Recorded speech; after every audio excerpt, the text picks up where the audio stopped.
Yeah, I decided it was too crowded there. Misha's grin gets even wider. Oh really? Are you sure you weren't participating in an illicit rendezvous? What? What are you talking about? You were on the roof, right, with both Rin and Emmy, no less. You Casanova, you. We just had lunch, that's all. I don't think there's harem endings in this game.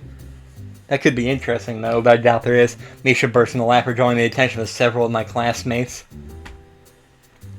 Wahaha, you're so adorable when you blush like that, Hee-chan. I did see a mod, though, that I'm thinking about getting for this game to try it out, but I won't ruin what it is. She gives me a conspiratorial wink. Don't worry, your secret's safe with me.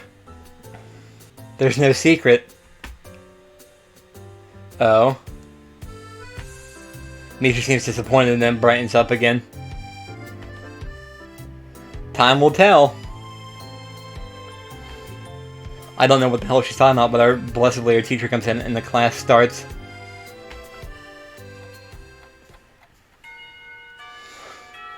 And the day of class has finally dragged itself to a close.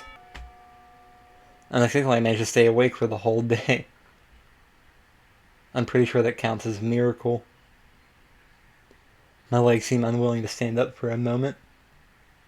I guess the run took a lot out of me. I head down the hallway and make my way to my room.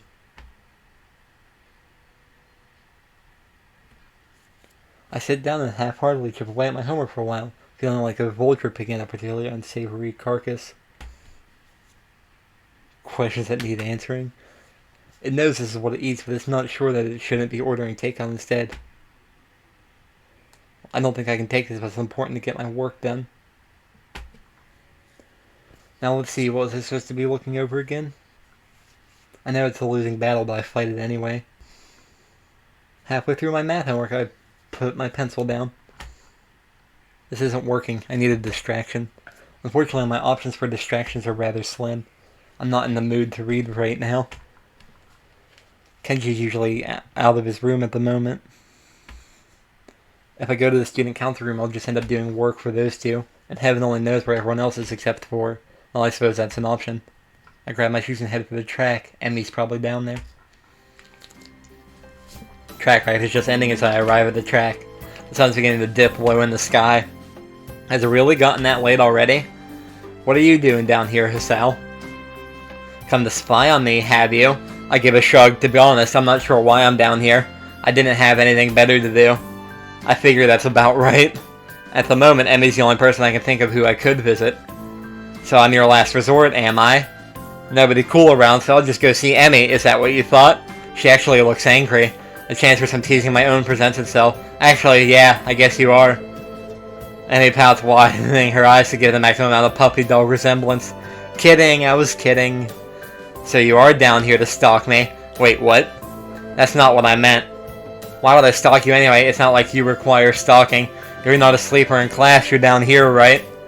Emmy laughs at this comment. Well, you're not all wrong, I suppose. But you forgot about eating. I do that too, you know? No! You? No way. I'm not conceding the point. Plus, I hang out with Rin sometimes too. So really, I might take some effort to stalk. What do you two do together anyway? You don't seem to have a lot in common. She puts her hands on her hips and assumes a superior air. That's what you think. I've got all sorts of hidden hobbies, you know. Oh, really? Like what? Emmy puts her head to one side as she's trying to remember what it is she does in her free time. Well, Rin and I go out shopping sometimes. I guess that makes sense. Emmy's a girl after all. But Rin? Rin comes with you? We usually swing by the art supply store. Plus she likes this music store that sells all kinds of weird sounding stuff. She says it helps focus her. That makes a little more sense. I see. Any other hidden hobbies? Emmy wags a finger at me. Now, why would I go reveal all my dark secrets to you? We hardly know each other. Somehow I think that's all that Emmy has in the way of hobbies. Still, I don't think my questions have been answered. Even if you do have a few hobbies, I still don't see why you hang out with Rin so much. I mean, she's kind of weird, isn't she? This comment causes Emmy to laugh loudly. Yeah, that's the understatement of the year. So why? I mean, you're a lot better at conversation stuff, so I figured you'd hang out with a lot of people, but I think I've only ever seen you with Rin. And he seems unusually defensive. Hey, I hang out with plenty of people that aren't Rin, you just don't see me doing it because I'm not in your classes. Okay, that still doesn't explain why you hang out with Rin. I'm not even sure why I want to know this. I guess it's because lunch was so strange. Annie shrugs, looking for a moment very Rin-ish. It's because we have similar outlooks. If you were to ask me the least likely answer to my question, that would be it. What do you mean? It's like... Okay, Rin paints and stuff, right? Yes. What scene is this? Oh yeah, still the question that needs answering. I'm not sure where this is going. Well, I run. And that's why we're similar. You lost me. Emmy frowns as if trying to figure out her answer. Well, maybe it's that we do things for the same reasons. Huh? You know, we follow our passions. So you're passionate about running and Rin's passionate about art. Is that it? Well, sort of. Let me think. Well, Rin explained it to me once, but I don't know how much of it I followed. Not surprising, I think any explanation from Rin would probably confuse anyone. She says we both chase after an extreme, like she's always trying to find a new way to show a particular feeling or something. And I run because of the feeling I get from it. And since we don't allow ourselves to be slowed down by anything, we make a connection based on that. What do you mean, slowed down by anything? And he looked surprised and pointed to her legs. You know, because I'm a runner, and Rin's a painter even without arms. So we respect each other's determination. And that's why we hang out. I think. Well, I'm not sure that made any sense to me, but from Emmy's sheepish expression, she's not sure about it either. Honestly, it's not something I think about much.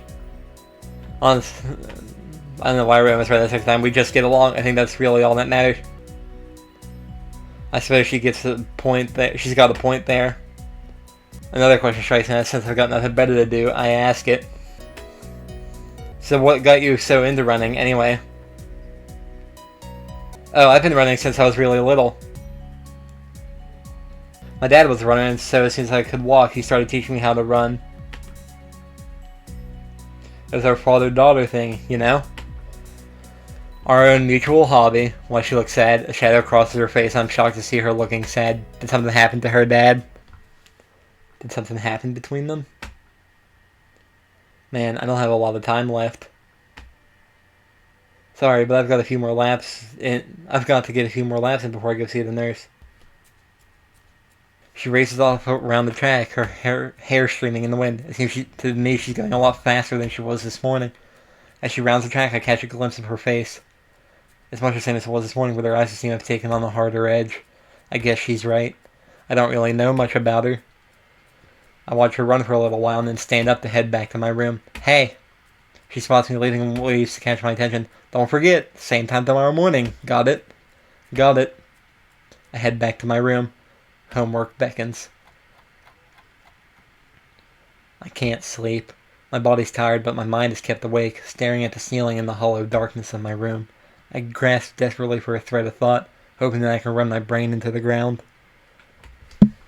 All I can think of is how I can't think of anything. This is not productive at all. I wonder if this is a side effect of my medication, though it seems odd for it to take so long to show up. And again, maybe I'm just not as used to my new surroundings as I'd like to think. I don't know, but for whatever reason, I'm awake and I shouldn't be. This is ridiculous. Ignoring my body snippets, I got out of bed and looked at my clock. 4 in the morning. Last time I checked it was only 1, so maybe I slept a little. I don't know. I throw on some clothes and head out of my room. Where are we going? A walk might do me some good. I'm surprised at how chill the air is compared to the relative warmth of the day. I can almost see my breath as I wander the campus, waiting for the sun to come up or for me to fall asleep. At this point, either option works for me. I find myself at the track where, for the first time, Emmy's not out running. I suppose that makes sense. It's too early, even for her. The bleacher seats are cold. At this point, I welcome the sensation. The sun is starting to show its face over the horizon, and I know with an awful certainty that I'll get no more sleep tonight. The sun's steadily strengthening rays start to warm me up, and I catch the dew on the ground begin to steam slightly. My mind calms down a little. He's going to sleep. Oh, and he's going to wake us up. Someone's shaking me. Hey, wake up. Huh? Where? What? I guess I fell asleep after all. What are you doing out here? You're going to catch a cold or something. I rub my eyes and am confronted by Emmy, who bends over me with a worried expression. What is this scene now? Second time's the worst. I'm still a little groggy, so my response comes out in a mumble. Couldn't sleep. Watch the sun come up. Sounds like something Rin would say. I shrugged him, and the stiffness that comes with sleeping on a bench for a few hours. Is it? I wouldn't know. Emmy grins a little at my somewhat cranky response.